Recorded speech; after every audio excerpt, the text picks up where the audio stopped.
Good evening, everyone. Welcome to the third Faith in Life event in this year's season.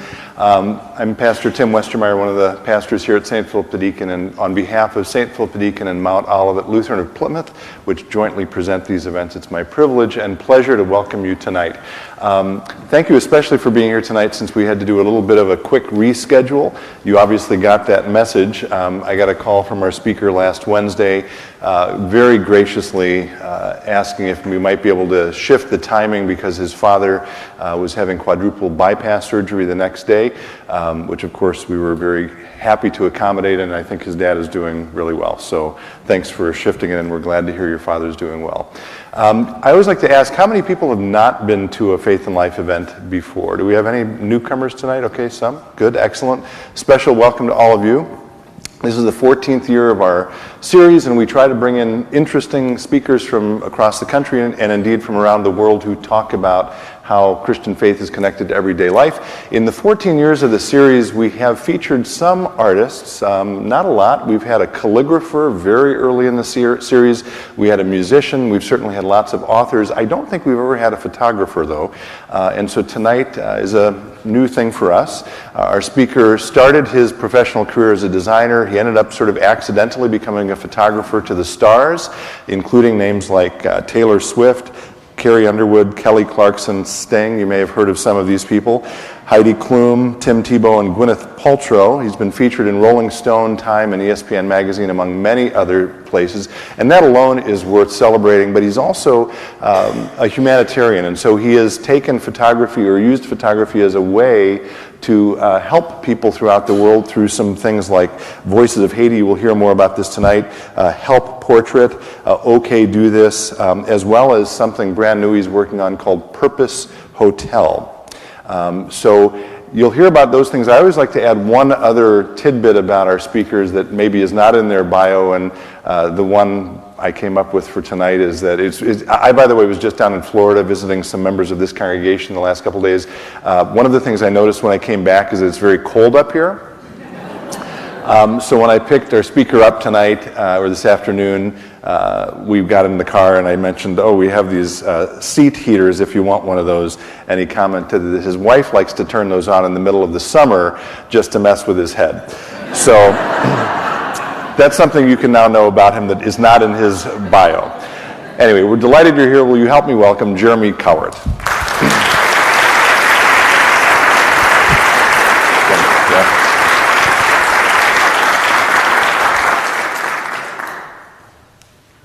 Hello, I had to make sure my mic was turned on.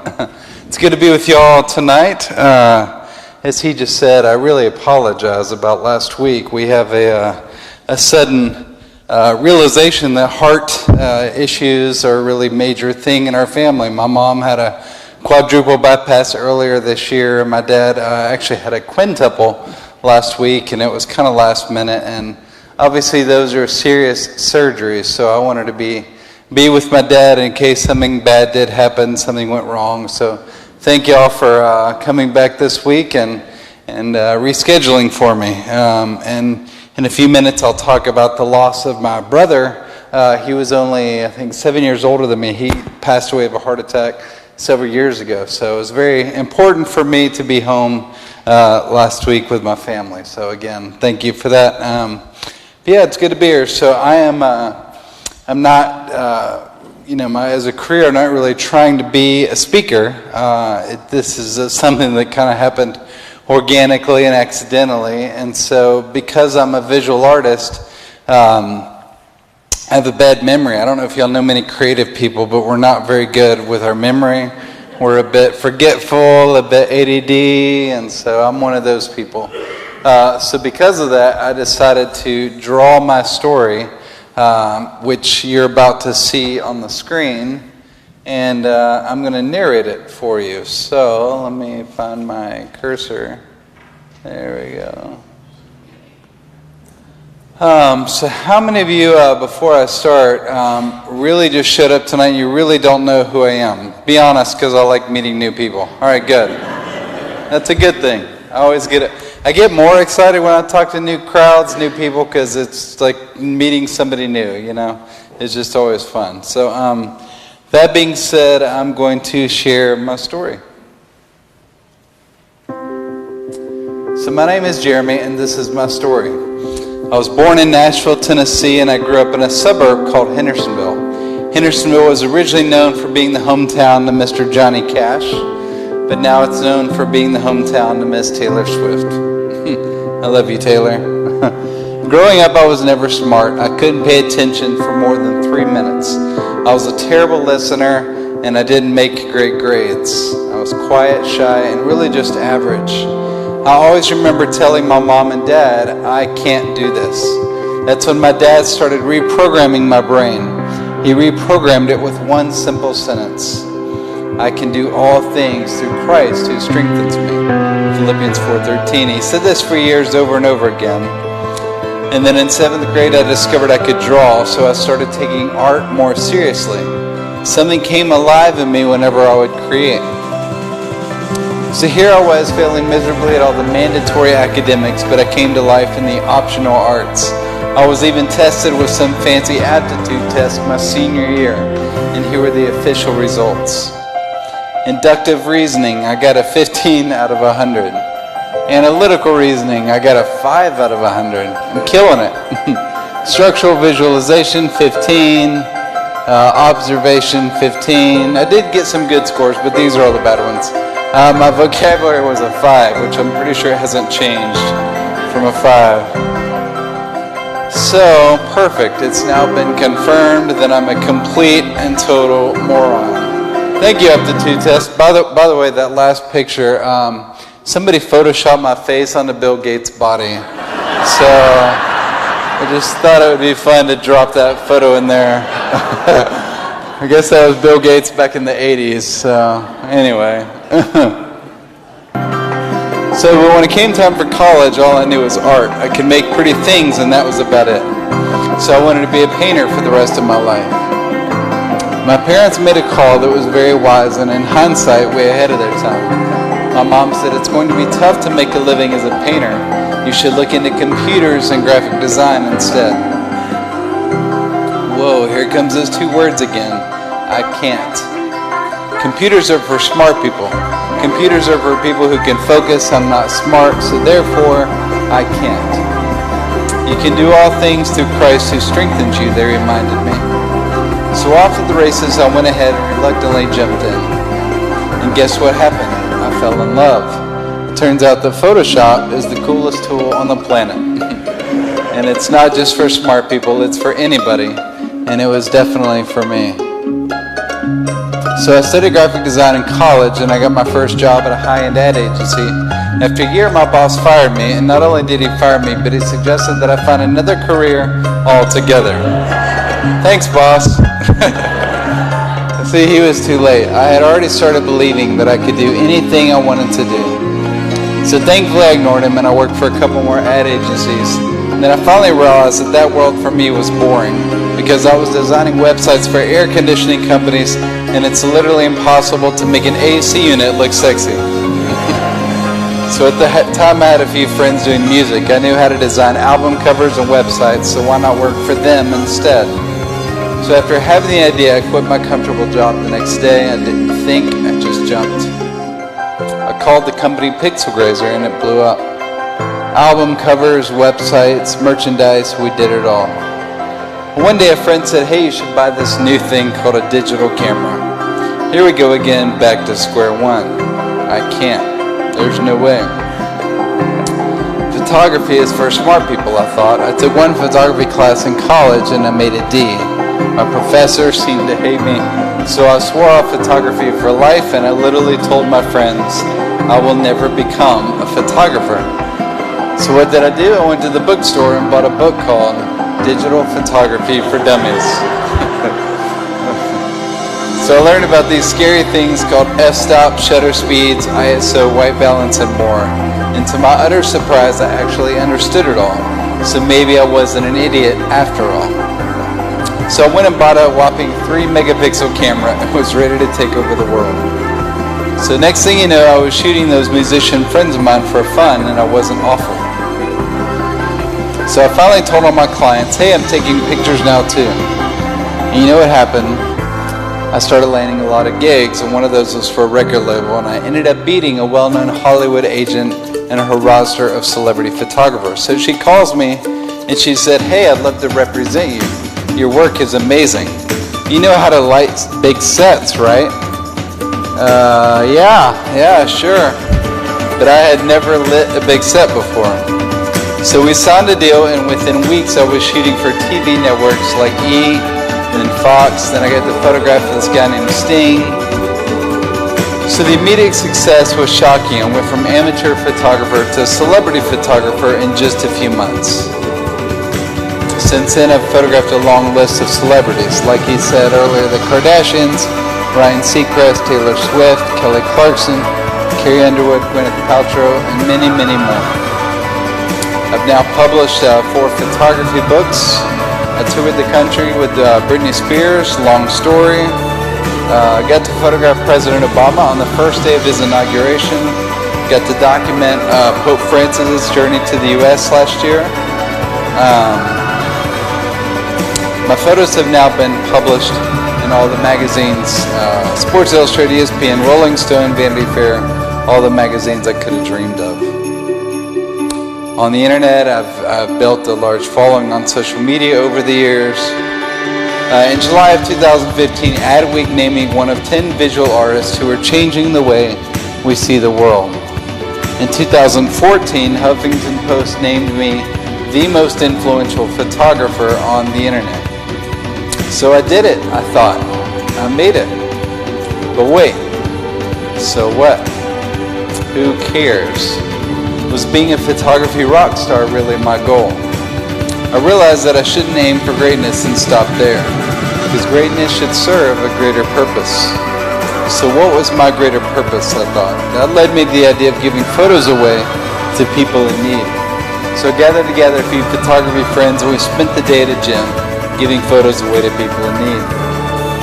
I put a simple video of the day on Facebook, and people responded with, "Hey, I want to be a part of this if you ever do it again."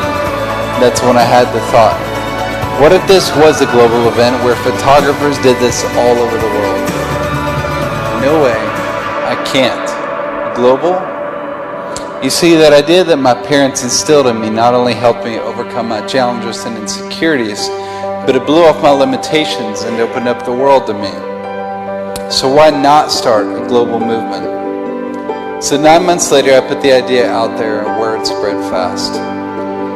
So what happened that December of 2009?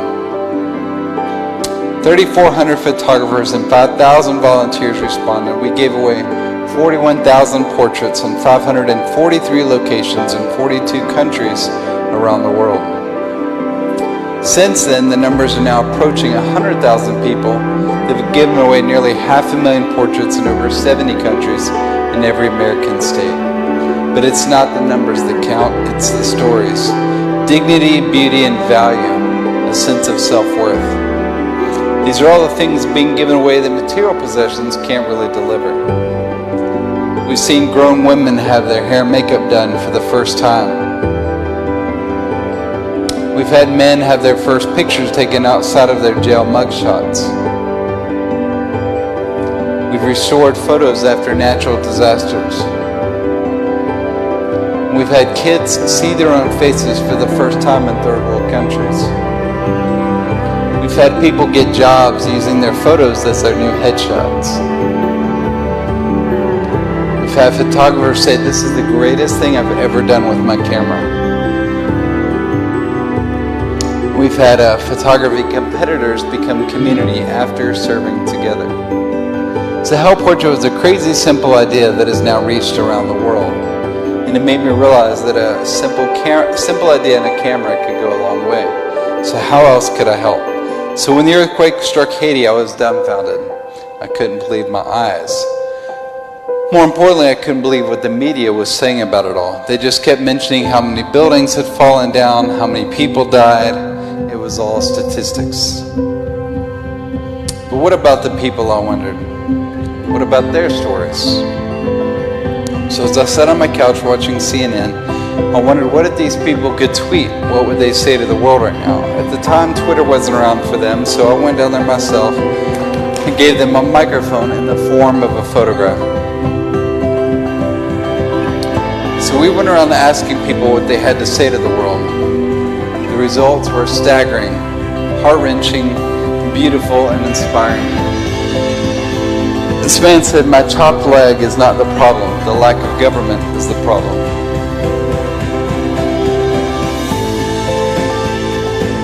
This woman simply said, "Oh, the things I've seen." This man said, "The earth may shake, but Haiti remains in my heart." This woman said, "God, please show me the path of hope." If somebody had hope, we heard there was a wedding going on, and the thought was crazy. There were still aftershocks happening. There were still dead bodies laying everywhere. Who in their right mind would get married amongst all this devastation? So we found the wedding, and we asked them what they had to tell the world, and their response blew us away. They found the only remaining paper plate on the property, and they wrote on it, "Love conquers all." So a couple years later, I decided to go to Uganda with my friends at Exile International. This time I wanted to collaborate with children, specifically former child soldiers who had been abducted by Joseph Kony and the LRA. As a form of art therapy, we worked together to tell their stories. We interviewed them, I took portraits of them, and I had them draw the pains of their past and the dreams of their future. I even taught them how to draw these stories in Photoshop. The stories weighed heavy on our team. One girl was forced to participate in the murder of her own mother. She was 7 years old at the time. Then there was this girl, Dillish. Dillish had finished her art. She said, "Wait, I need to draw more." She said, "They killed my mother in front of me and my baby sister, and my baby sister started crying. And so they picked her up by the feet and they slammed her into a tree to also take her life." And this here is Dillish's actual drawing that I recorded on my computer. But she needed to process this as a part of her art therapy.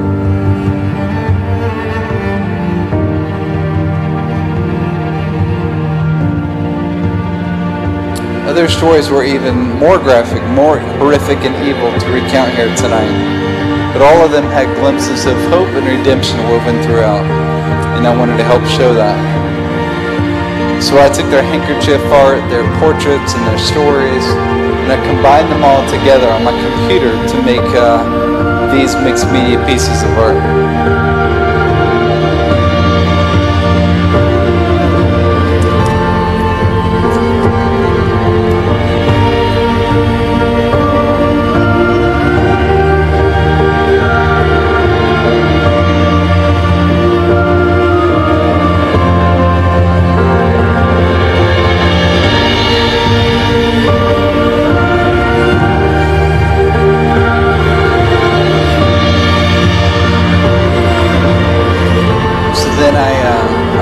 Out of my studio, and I continued drawing over them to continue the collaboration between me and these children. And then we sell the prints online at exileinternational.org/posa, and 100% of the money goes back to their art therapy. So speaking of children, my wife Shannon and I, we have 2 children, biological, and we just adopted 2 more children from Haiti last year. And you know what I tell all of them every chance I get. Philippians 4:13. Adoption is one of the hardest things we've done as a family, but also the most rewarding. My 2 older children have welcomed their new siblings with open arms, and our new children are overcoming language and cultural barriers while learning to embrace life in an entirely new environment. And every day they're all reminding us what it means to live out the idea that it took me so long to embrace. Nothing is more important to me than my family. And not only have 2 supportive parents, but I have 2 older brothers as well. A few years ago, we took our daughters to a daddy-daughter dance. That night, my brother Mike, also a photographer, took just 1 photo of me and my daughter, Isley. And in return, I took just 1 photo of he and his daughter, Reese. So fast forward a few weeks, I was speaking at a conference in Vegas when I got a 911 text from my dad. And he called and said, "Mike just suddenly passed away of a heart attack." He was 43, and as I said earlier, we had no idea there were any issues. So that photo I took of him was the last time I took his picture, and one of the last times I saw him alive. So in the weeks and months that followed his passing, I began asking, what if I died tomorrow? What about my kids? What if I could teach them everything I've learned in life just in case? We live in an age where it's really easy to document our thoughts and our feelings, so why don't we document our wisdom? Could you imagine if our grandparents and great-grandparents would have had the technology we have today and they would have done this, if they could have taught you everything they learned in life? So with the beginning of our digital family trees, 5 generations from now, your family will be Googling you. They'll be reading your Facebook posts, your tweets, your snaps, your Instagram, everything. So what are we saying and teaching them right now? That line of thinking inspired me to launch something called C University, where we literally document all the things that I've done over the years, photo shoots, lighting, even other things like business, fear of failure, marriage, work balance, whatever we can think of that I do as a profession, we teach it. And I think we should all do the same.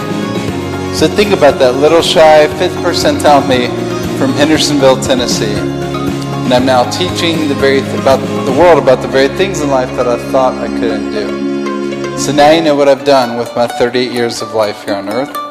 But what about my future? The truth is, there's another idea that I had 3 years ago that I've been terrified of. It's my Mount Everest, it's my Goliath, it's bigger than everything I just shared. The dream is, like he said earlier, I want to build a hotel called the Purpose Hotel. Not just a hotel, but a global hotel chain. See, this hotel would hopefully change the world. Every room in the building would sponsor a child and tell their story. Internet fee would fight human trafficking. The room keys would be connected to the giving keys, which employ the homeless. There'll be a functioning charity water well in the lobby. The soap, the furniture, the linens, the art, the design, everything in the building would be connected and sourced from a nonprofit or a cause. Hopefully there's going to be unparalleled creativity throughout. By staying at this hotel, you will be impacting lives locally, domestically, and internationally. And by staying at this hotel, you would be changing the world in your sleep. This hotel is going to be built for the world, by the world. In fact, we just launched a Kickstarter campaign in the fall, raised a lot of money to get the ball rolling. So everything's getting darker, right? Terrorism, war, hunger, disease, and poverty. But Franklin Buchner said, purpose is where deep gladness meets the world's needs. The question is when, and I believe the time is now. So please join me. You can check out thepurposehotel.com. You can see our Kickstarter campaign. You can text this number 44222, the Purpose Hotel, and that will get you on our mailing list to stay updated with what's going on. So do you see what I just did over the last couple of minutes? I took the first step by speaking my dreams and fears to you. There's nothing that exists yet about this idea except for the idea itself. But this is how ideas become reality. You have to take that first step. You have to speak your dreams into existence. So I say text, call, email somebody tonight. Just practice, share your dreams with them. If I can do all this, then just imagine what you can do. What have you been too afraid to try? What voices have kept you from reaching your potential? What voices have closed your sense of wonder? If you're alive, if you're breathing, we need you. We need your vision. Remember, the word impossible actually spells I'm possible. So as you guys know, you can do anything through Christ who strengthens you. So that's it for the video portion.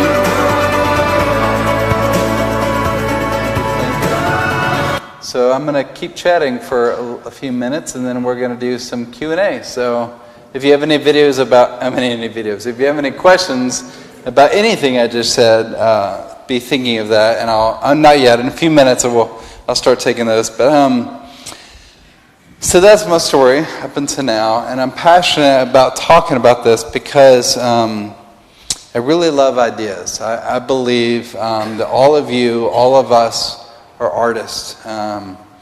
Picasso said, "Every child is born an artist. The problem is remaining one." And too often I see adults look at me, say, "Oh, you're the creative guy. You're the idea guy." But my belief is that God made all of us creative and all of us unique. And so I love the idea of waking up adults, waking up kids, reminding them that we're all capable of creating beauty and value. My kids, right now they're in school and they're learning how to, color and draw. And every time they get a coloring book, they're, of course, or even drawing on their own, they're drawing what they think society expects, what they think their teachers expect of their friends. The perfect stick figure, the perfect house, the perfect sun, or they're drawing perfectly within the lines. And I'm trying to teach them, I'm like, that's awesome, good job, but what's in your mind? What's in your brain? What can you create? And in teaching them that, I realize we do the same as society. We grow up and we just keep coloring within the lines. We try to make things pretty and what people expect of us. I recently heard about a poll that some nurses took on adults right before their death. These were people with terminal illness. And the number one regret, they wanted to know what their regrets were. And their number one regret right before they died, I forget the exact wording, but it was essentially, I wish I had been bold enough to pursue my dreams. I wish I had been fearless, of all the things that could have been. And so again, that's why I'm so passionate about this topic. And so I'm continuing to dream and to do projects much like I just shared. And I thought I would share with you all another one. Anyone ever been in Nashville, Tennessee? A few. So 3 hours east of Nashville is Knoxville. There's a place called Gatlinburg. It's an amazing little town, famous for Dolly Parton and Dollywood. But in November they had some terrible wildfires, and that's really rare because usually the West Coast gets the wildfires. We never get wildfires, but these wildfires really did some serious destruction. They 2,000 buildings and businesses were destroyed. 14 people died. And if you've ever been to Gatlinburg, it's a really small, quaint town, and this fire really destroyed at least all the homes around. So I was sitting in church the Sunday after and just really thinking about how can I respond, like how can I as an individual help? And it sounds so, a lot of times I think we think, oh, I'm too small, I'm too unimportant, I'm too little to do anything of value. But I always love to just still dream, still allow myself to think. And I just wondered, what if I could actually help? And so I was in church, literally sitting in the pews, much like y'all are right now, and I had this idea, a very weird visual idea to help. And I thought, wouldn't it be amazing if I went and drove over there and found these homes, found the families that live in these homes, and I placed a white mattress, as random as that sounds, a white mattress in the middle of this burned down home, because once a home burns, obviously it gets black and brown and really dark. Placed a stark white mattress in the middle of the home, and I had the homeowners lay on the mattress as kind of a therapeutic last time to lay in their home. But the goal was to photograph it. How do I photograph it? The only way you can do that is with a drone. I've never used a drone. I don't know much about drones, but I went onto some Facebook group and I found like a bunch of geeky drone people. And next thing I know, I had a cabin donated and all these strangers with drones show up. And so we drive out of Gatlinburg and through a series of, let me pull up my computer real quick. before I say this.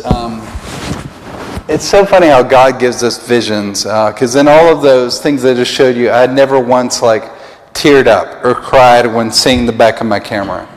But we get out there and it's freezing, mind you. It was probably the week we did this, probably 15 degrees with a 10-degree wind chill. Then you go up on top of the mountain and it basically feels like here. Yeah. But when you're trying to work in the cold weather, it makes the gear not function, and it was a mess. But we get there and we take this first picture, which I don't know if y'all can actually see that. I wonder if I can zoom into this. But in the middle of this, where's my cursor? There it is.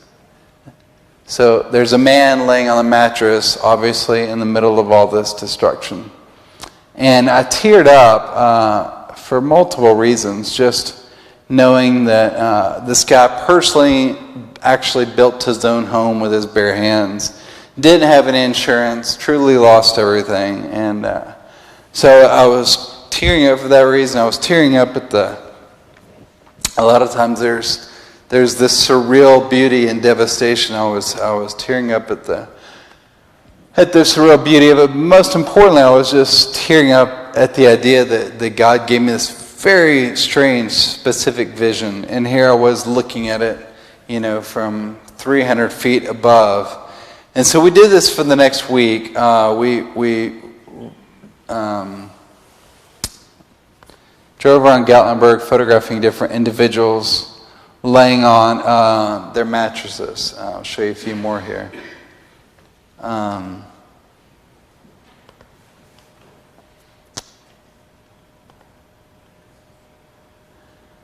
And so it was a lot of work, as you can imagine. Here is a family of 3. They're from Germany, and one of the guys was a photographer. This guy here. And he's actually standing next to his printer. So he lost, sadly, he had not backed up all his 30 years of work. Traveled the world as a photographer, lost all of it. By the way, let that be a lesson tonight. Back up your work remotely in a different location. And so my heart just was broken for this guy, because you can take my home away, that's fine. You can take my furniture, take my belongings. But obviously, I would be devastated if I lost my family. But after my family, I'd be devastated if I lost my work. And so I was really heartbroken for this guy. And he was so sweet and encouraging and just had so much hope. Much more so than I would have, I think. So again, I got to meet the mayor of Gatlinburg, and the mayor actually lost his home. He had a really, really large home overseeing Gatlinburg, and so there's he and his wife laying on the mattress in the middle of it all.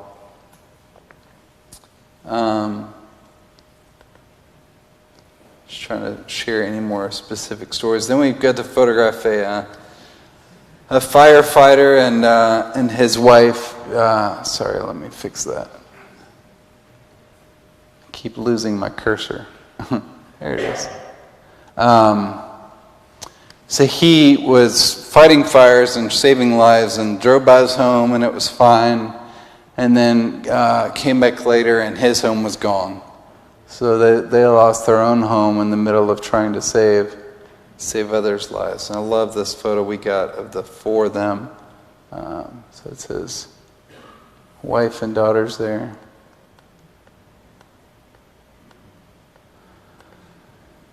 So the reason I share this one also is just to just yet another reminder of those little, I call them whispers.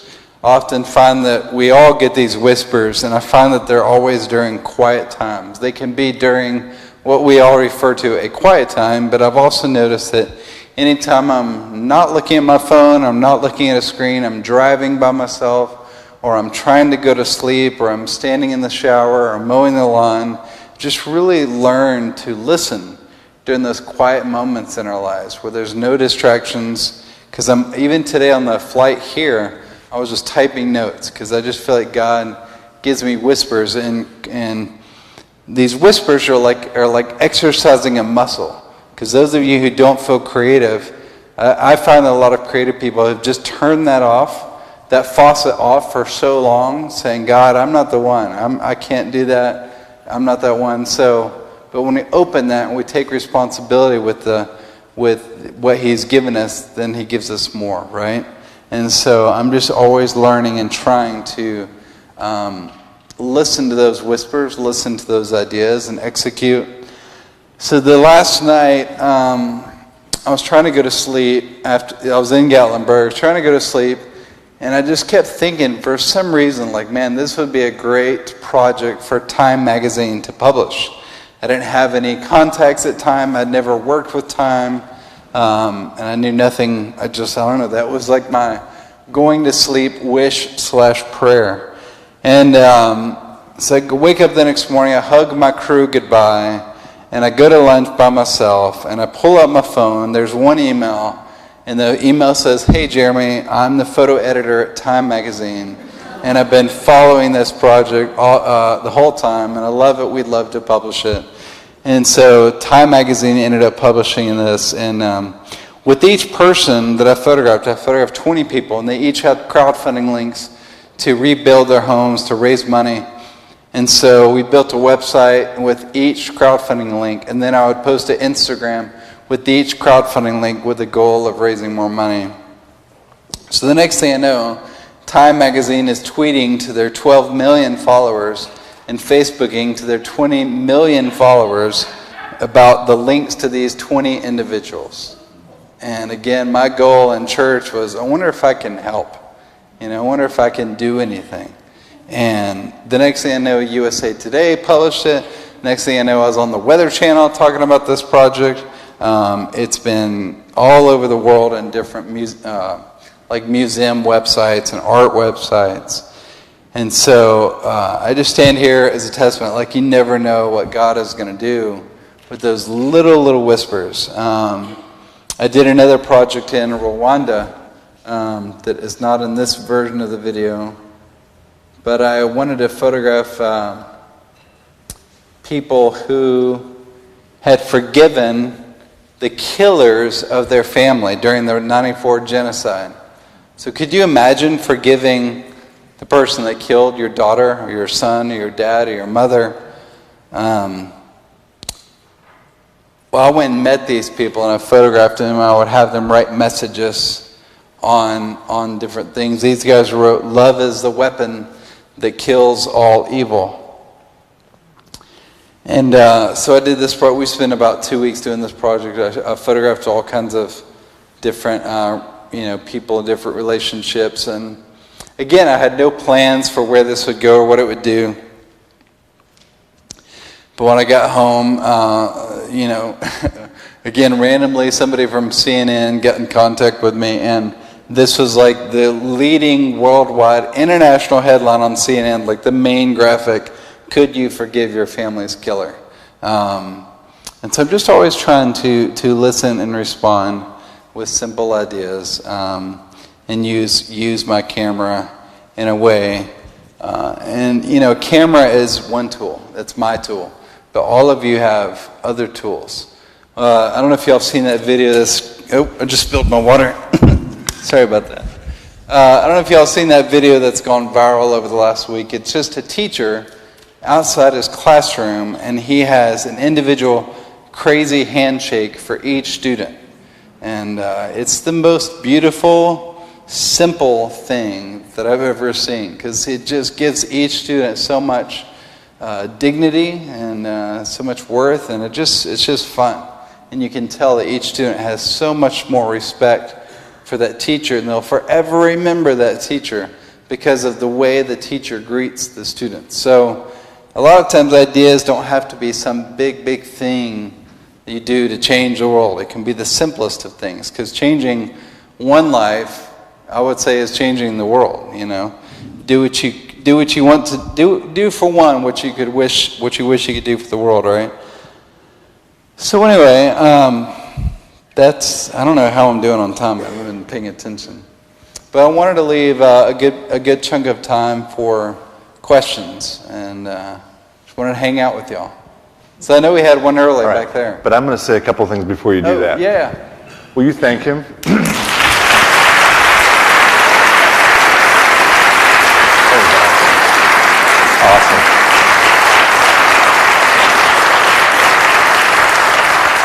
I just whispered into his ear, that was awesome. Seriously, that was tremendous. Yeah, I'm going to let you rest your voice just for a couple minutes. And we've got a couple mics here and here for those of you who want to ask questions. We've got some time for that. So a couple of announcements. Our next event, I want to make sure you're aware of. And by the way, it's interesting. Our last speaker was the CEO of Marriott. I don't know if you noticed that. So maybe you should talk to him about that's awesome. Yeah. There you go. We'll see. Anyway, our next guy is William Kent Kruger. I think some of you know him. He's a local author, and he's going to be here to talk about, among other things, his recent book, Ordinary Grace. That event is Thursday, March 9th. Same time, same place, so join us for that if you can. You see these green sheets. If you have ideas for future speakers, we're actually working on next year's series right now. You're welcome to leave one of these in the baskets outside. We also have our Facebook page. You can email me, and so forth. Let's see, what else was I going to say? These events, again, this is the 14th season.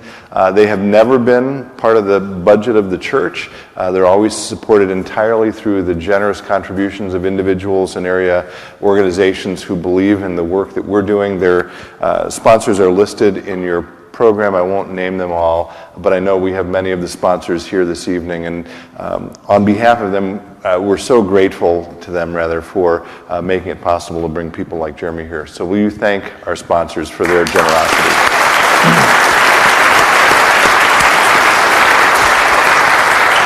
And then one of the questions that I get, I've said this before, I think, one of the most frequent questions I get about this series is, where do you get your speakers? And sometimes there's not a good story to that for a particular speaker. Do they sort of bubble up, or it happens organically? Sometimes there's a very specific reason, though, and tonight's speaker is one of those specific reasons. Pastor Cheryl Matheson, who's sitting in the back there, heard Jeremy. I don't even remember, Cheryl, what... it was at Willow Creek. Okay, so you were there. He doesn't remember being at Willow Creek, but let's pretend you were. I told you I have a bad memory. I told you I've got a bad memory. Anyway, Pastor Matheson heard him somewhere. We'll say it's Willow Creek. And she texted me while she was listening to him and said, "You have got to try to get this guy for Faith and Life." And Cheryl, I would say your instincts were right on. So will you thank Cheryl for the suggestion? Okay, so we'll take some questions if you have them, and it'd be easier if you're able to come up and ask it into the mic, just so that everyone can hear them. That'd be great. Just want to know what the text number is for the Purpose Hotel. Text number. Okay. Sorry, that was a fast slide. If you text just the words Purpose Hotel to 44222, that'll just add you to our mailing list. So, yeah, no problem. Y'all are a quiet bunch. Who's next? Anybody? I first want to say thank you for highlighting the universal emotion of grief.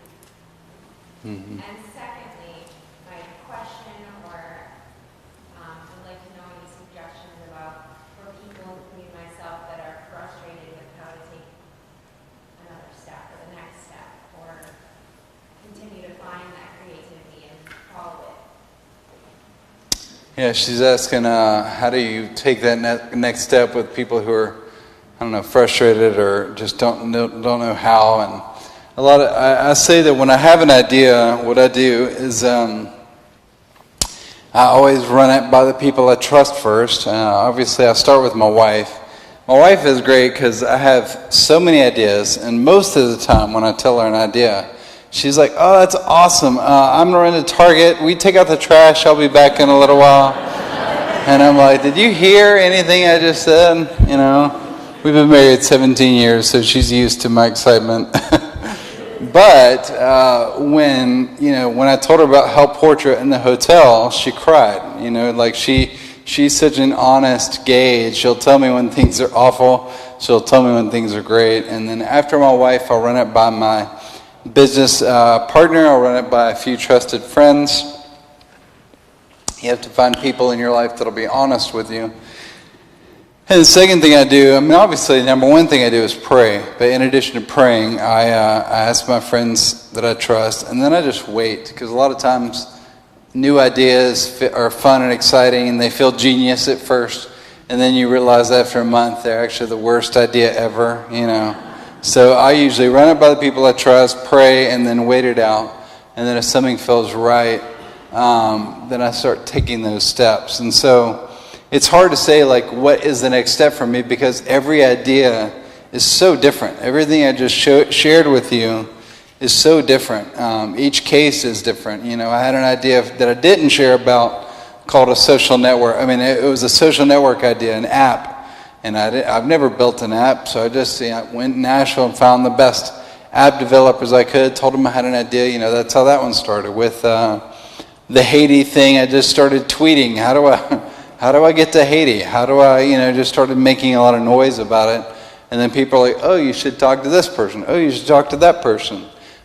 With the hotel, I was clueless as it gets, and so we launched a big Kickstarter campaign, yes, to raise money, but more to just make a lot of noise, so in hopes that we would attract the right things and people to us, like casting a big net. Let's just see what fish come in, and then we'll figure it out from there. And that's what we're still doing. And so, but the first step was getting over 3 years of fear. I mean, it was 3 years of truly, I'm just a little freelance artist. There's no way I can build a hotel chain. Like, what does that even look like to start from scratch with a new hotel?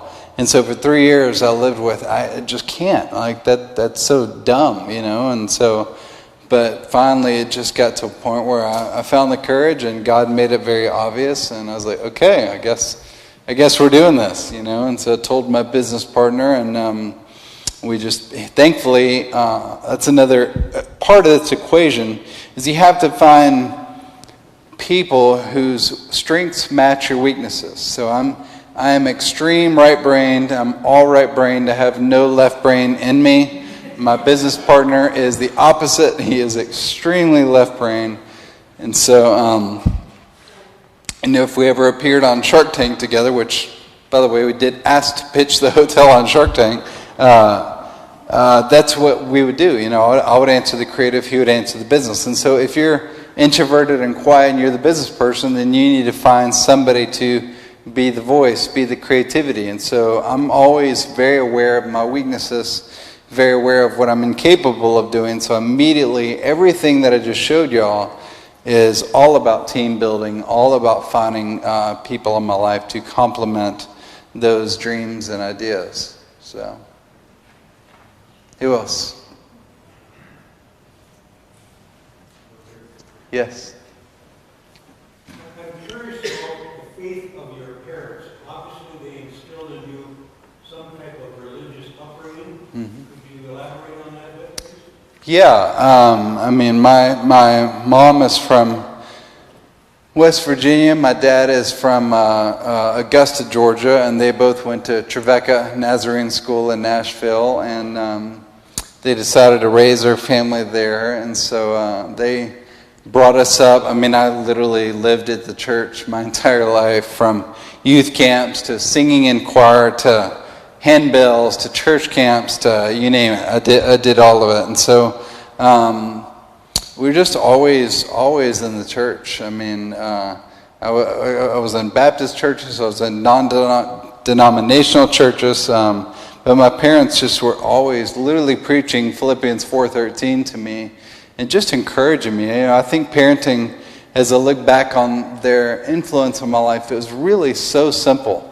And it was just encouraging whatever my interests were. So when I showed an interest in art, the next thing I know, I had an art desk in my bedroom with pencils and paint and all kinds of stuff. When I showed an interest in photography, they bought me my first camera.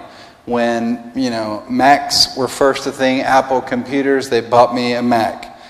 They were just always like supporting my creativity. They weren't saying, you know, you should really go into finance and business. They were saying, no, you should be an artist.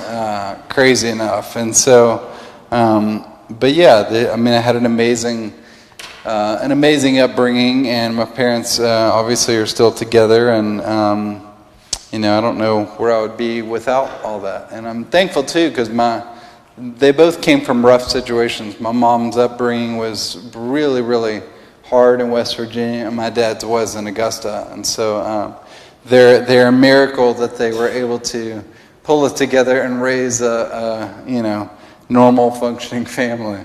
So I have much respect for them. Yes. So what do you think about Christo and massive visual art? I think recently he did a walkway at Lake Geneva in Switzerland, and you know, he's great at various, you know, monuments and monumental art, and you know, I think it's more for the sake of the art than it is any other career motive. But still, you know, it's a lot more mind. To be honest, I'm feeling ignorant because I don't know who that is. I haven't seen it yet. I'll have to Google it, yeah. I apologize. What's his name again? Christo, I believe. Okay. You have to check it out. I'm sorry. No, that's right. Feel bad. Out of the loop. Who else? Okay. How long have you been doing Doing, it? Like, what do you do? I became a photographer in 2005. Okay.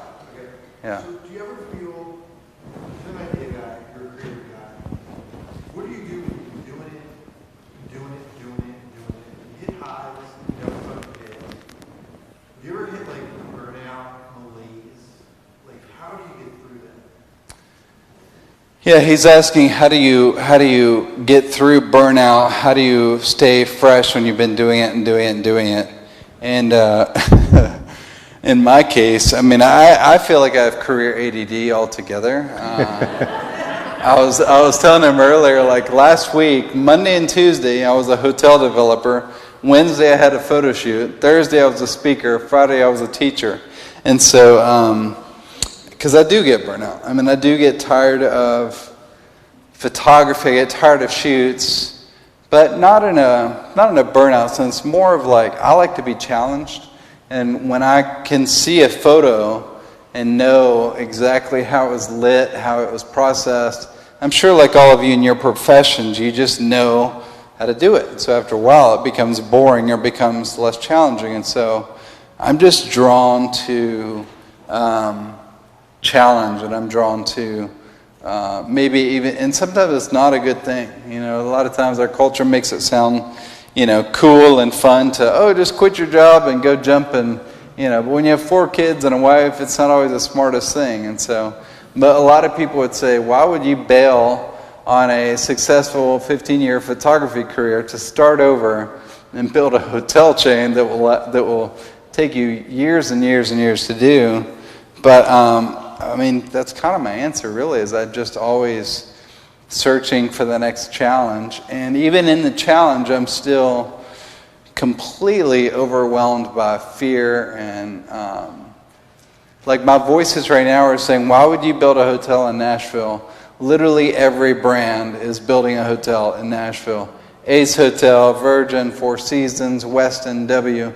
Like, it makes no sense on paper. And like, why not start in a small town, a small market, and test it? But nope, we're going straight for, you know, Nashville is literally the #1 market in the country right now. We have the most cranes of any city in America. There's like 30, you can stand in one spot and see 30 massive, it looks like Dubai used to look. And so, you know, like right now my voice is like, this is crazy, you know, but God is obviously calling me to crazy. You know, our hotel, I don't know if y'all have ever seen the Simon Sinek talk where he talks about the why versus the what. He talks about how so many businesses are all about the what. We have our computer has the most memory, it's the fastest, it's the whatever. And then Apple comes along and says, oh, who cares about that? We're about the way it makes you feel. We're about the experience and the looks and all this other stuff. You know, in the same way, I have to remember that our hotel is not about the hotel itself. Sure, it will be cool, and it will have comfortable beds, and it will have whatever, but more important, it's about people. It's about changing the world. We're about the why, not the what. And so for me, photography is about, I doubt I'll continue shooting clients like a lot of what you've seen, but I'll always shoot the things like the Gatlinburg project because of the why. So I'm just drawn to the why. How can I? Because I realize in my success in my photo career that I don't want to be in my deathbed bragging to my kids about shooting celebrities. I want to be telling them, like, no, yes, I did that. I became excellent, but then I used my excellence to make the world a better place. And so I hope that I do that through a multitude of projects. So I have no idea if I answered your question, but that's where my mind goes. Another answer to that is I tell people to go on a detour. So as a photographer, stop looking at the same websites. Stop reading the news, amen? Stop reading the news. Just take a detour. I tell photographers, go see a movie, go follow, if you're a wedding photographer, go follow architecture. Go see what they're doing in fashion. If you're a fashion, go see what they're doing in weddings. So apply that to whatever business y'all might be in. But if your daily intake of what you're looking at and reading is the same all the time, then change it up. Literally delete all your browser bookmarks. Obviously, the best thing to do is read the Word. That's most important. But on a more like day to day when we get into business, just change up your daily intake of what you're reading, what you're looking at, all that stuff. Who else? Yes. Well, I have two questions. The first is, can we watch that video anywhere that you showed? Yes, that video is on my website. It's just my name, jeremycowart.com, and it's literally the first thing. So, yeah. Super random, and I don't know if it's like a weird question to ask, but what camera do you use? Yeah, what camera do I use? So I use a Canon 5DS. I've been a Canon shooter since high school. That was the first camera my parents bought me. And as of last fall, I'm like their official ambassador. So it's pretty cool. One of their official ambassadors. But yeah, Canon 5DS, they're a great company. For the record, I do think Nikons are great too. I'm not to me, you should be able to take a great photo with any camera. I take photos that I'm super happy with my iPhone. Canon doesn't want me to tell you that, but it's the truth, yeah. So, there's some, right there.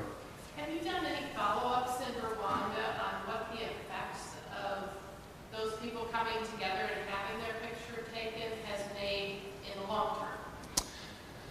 Yeah, I mean, I'm still in touch with the nonprofit I work with over there, and mine was, they were already in a program. I forget what the program is called. As We Forgive Initiative, I think is what it's called. So they're already in a program. My photos were just kind of giving visuals to it.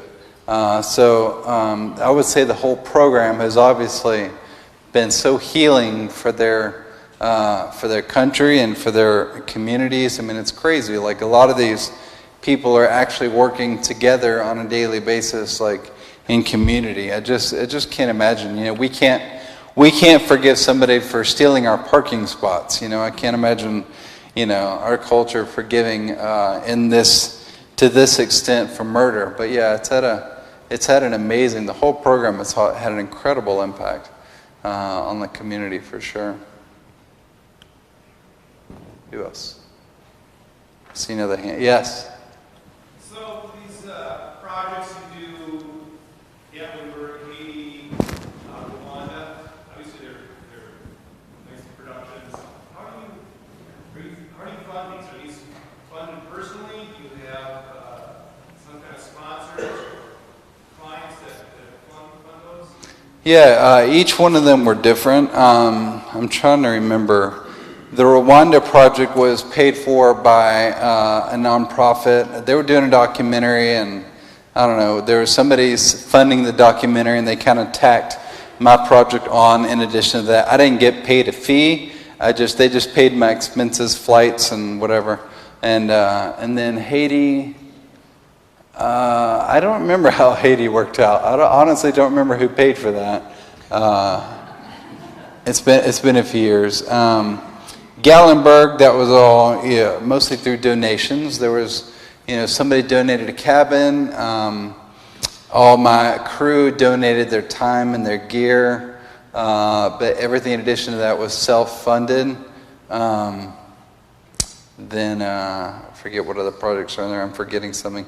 Oh, the POSA project, the art collaboration, that was just my expenses were paid by the nonprofit, to go over there, and because they've used that work and that project for 3 years now, ever since, and that was used as a fundraising tool for them, because that's what they do is art therapy. So usually it's, as long as I can get my travel covered, and I'm just passionate about doing these projects, and so one way or another it always gets taken care of.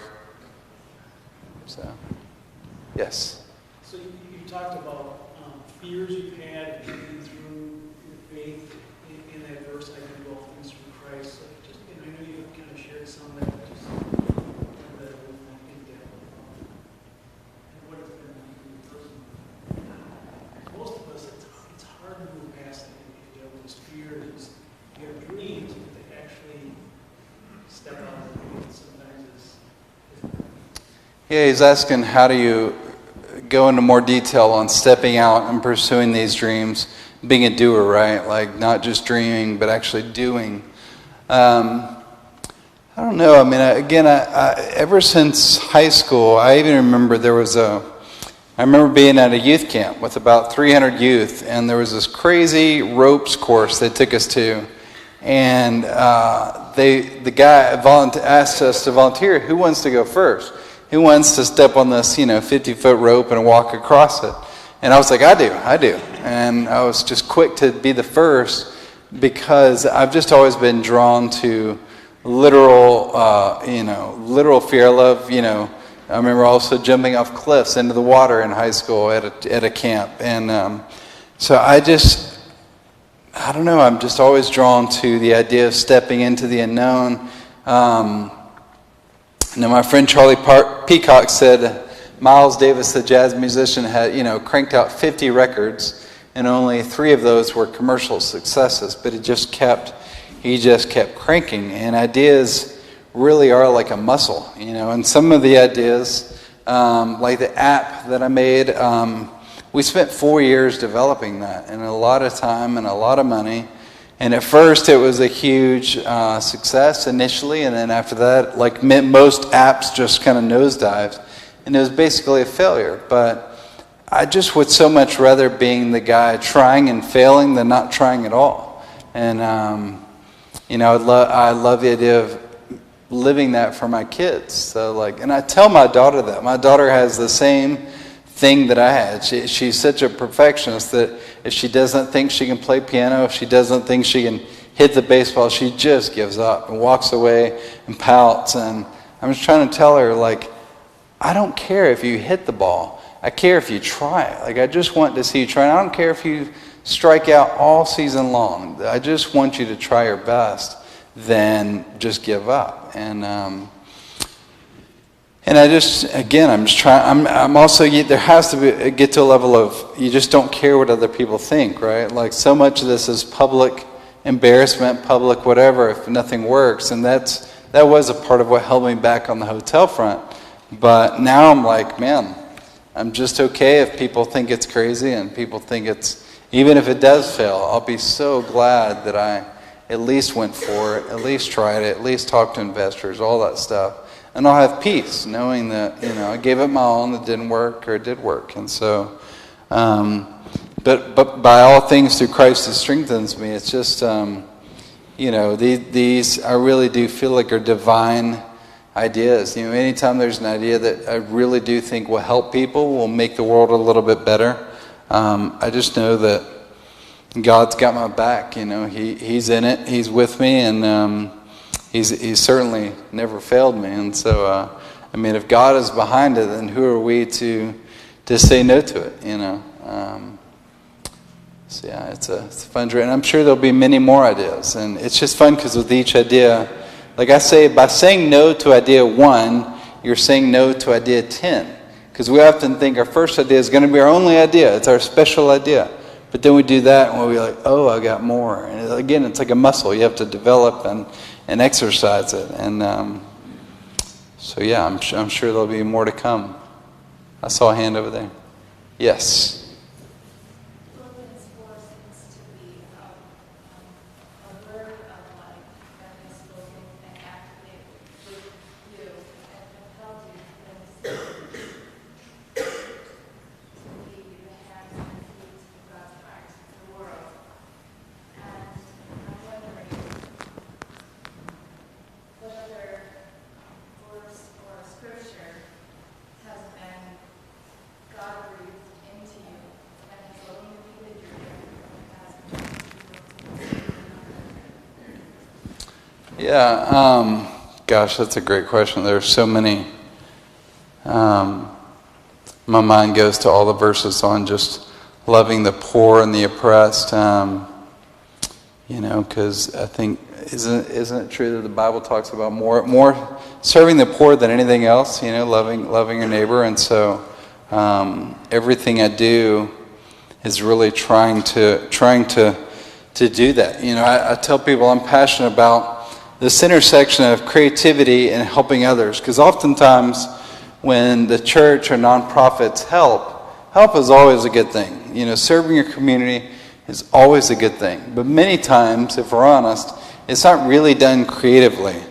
And then on the flip side, you have creative things that are done, art for art's sakes, or just art in general. And it doesn't really help. It's just art, So I'm passionate about how can we help and serve and love our neighbors in an extremely creative ways. And I think the Gatlinburg project is a good example of that, because there were lots of photojournalists and people with drones in Gatlinburg.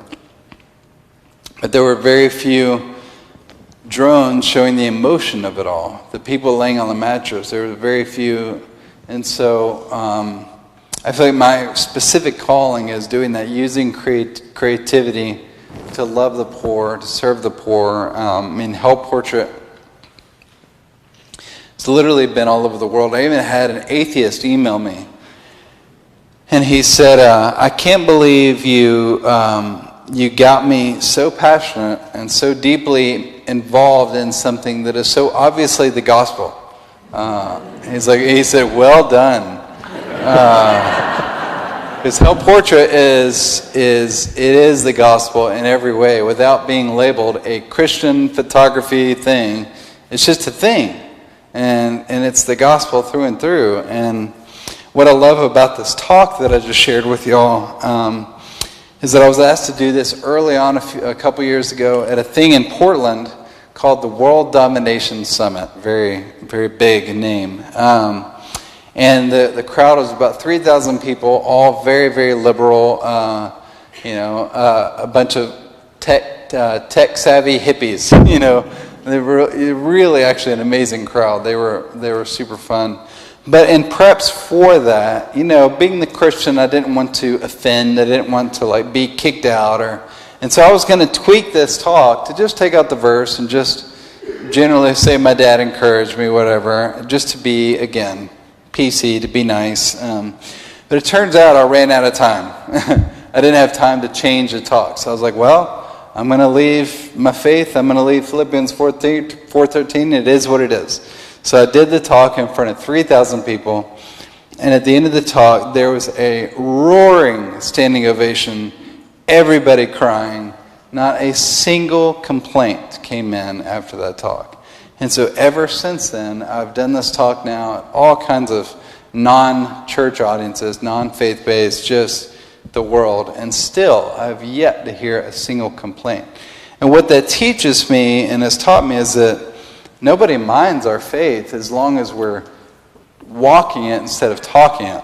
They only get offended when we're all talk, And so all of these projects, it's obviously what I stand for, what I believe in.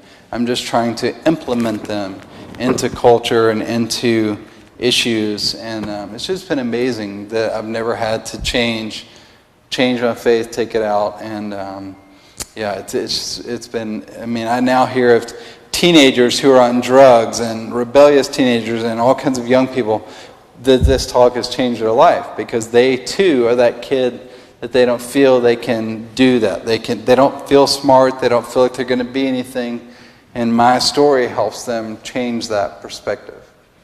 There was another hand over there. Yes. And maybe let's make this the last question. And Jeremy is going to hang out in the narthex afterwards if you want to chat with him personally too. I'm about to pass out because I'm sitting here wanting to ask a question. My heart rate's really high, but you are super, super inspiring. And I have been having these little whisper things too, and I touch on some of them, and I work some of them, but some of them seem so grand and so big.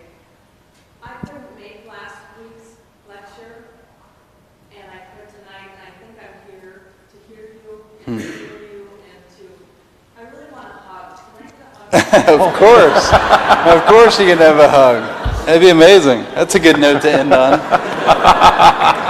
Free hugs all night. Yeah.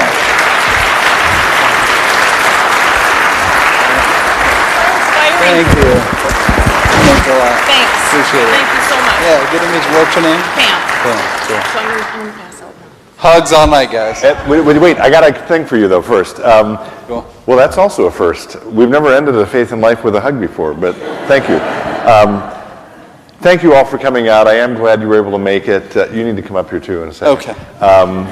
Even with the reschedule, again, Jeremy's going to hang out if you want to chat with him out there, but we have a little gift for you, Jeremy. It's a little granite plaque that says, with thanks to Jeremy Cowart for bringing faith to life, and boy, you sure do. So, God bless you. Thank you so much. All right, let's go out. Cool.